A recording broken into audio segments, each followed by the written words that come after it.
بالمعروف وتنهى عن الآثام، وأشهد أن لا إله إلا الله وحده لا شريك له الملك العلام، وأشهد أن محمدا عبده ورسوله الصادق سيد الأنام، صلى الله عليه وعلى آله وأصحابه ومن سار على نهجه واقتفى أثره إلى يوم الجمع والدين، وسلم اللهم تسليما كثيرا.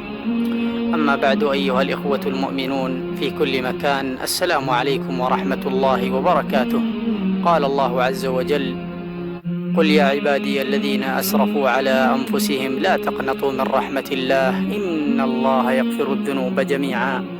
أيها المسلمون، للذي كثرت عليه الذنوب، يا من أوجعتك الذنوب وضيقت صدرك الذنوب، فاعلم أن الله غفور، واعلم أن الله رحيم. اعلم أن الله سبحانه وتعالى أشد فرحا بتوبة عبده، أشد ما يفرح إلا عند توبة العبد، لا إله إلا هو رب العرش الكريم.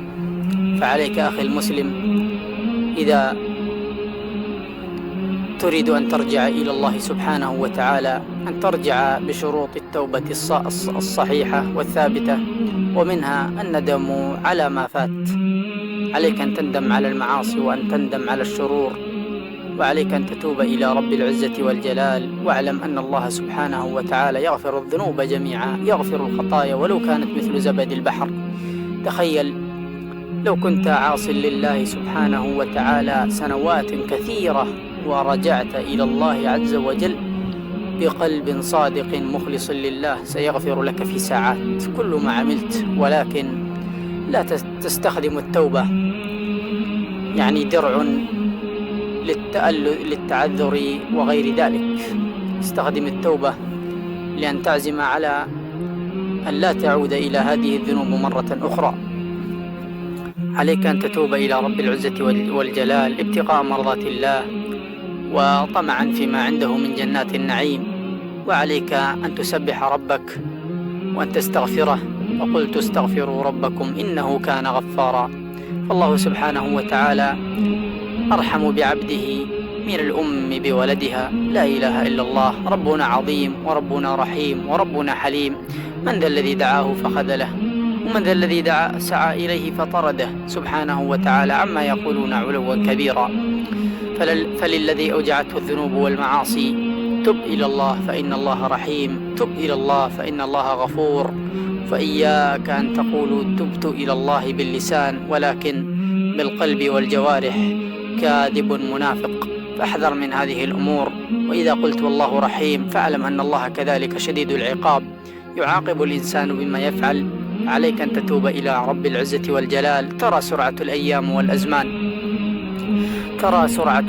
والأزمان. أمس كنا بالأمس قد صمنا رمضان، والله ما كأنه فاتت علينا هذه الأشهر الكثيرة، ولكن سبحان رب العزة والجلال فها هو اقترب الزمان، وظهر الكثير من علامات الساعة.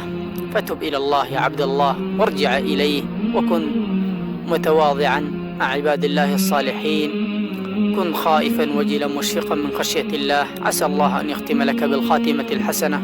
واعلم أن أحسن الأمور اليوم وأعظم الأمور هي الخاتمة الحسنة، سائلين المولى عز وجل أن يختم لنا ولكم بالخاتمة الحسنة، وأن يوفقنا وإياكم لكل خير، وأن يجعلنا وإياكم من الهداة المهتدين.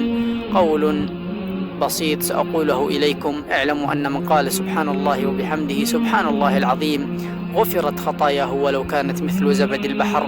اللهم اغفر لنا ذنوبنا جميعها كبيرها وصغيرها، اللهم لا تؤاخذنا بما فعل السفهاء منا إنك أنت السميع العليم. هذا وبالله التوفيق، والسلام عليكم ورحمة الله.